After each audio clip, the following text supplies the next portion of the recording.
Looking back on last year, one of the main highlights for me would be the significant improvements that we saw in our urgent care pathway.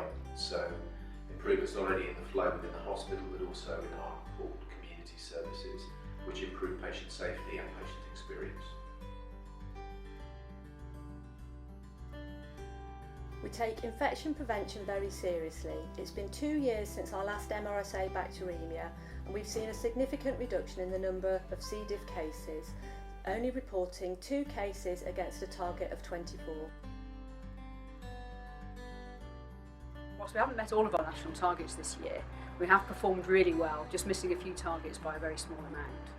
In terms of A&E, we've continued to redesign our emergency care pathways, with more patients being treated in ambulatory settings, with more of our staff working 7 days a week, and more patients being cared for at home by our integrated community teams.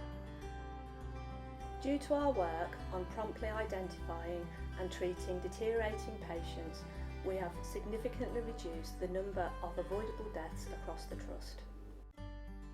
Our community teams caring for children and adults in the community have gone from strength to strength this year. To help them coordinate care, we've put in call centres so that patients themselves and GPs referring patients can get easy access to the teams. That's now taking over 4,000 calls a week. It's been a great year for developments at the Trust, and we've invested even more in improving services and facilities for patients. You can see behind me we're bang on plan with our plans for the new hospital for Stratford that will bring new services into the community for patients here.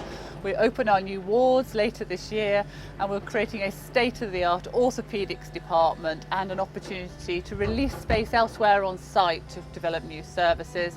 And of course, we've opened our new SERU facility this year, creating one of the largest inpatient facilities for acquired brain injury neurorehabilitation.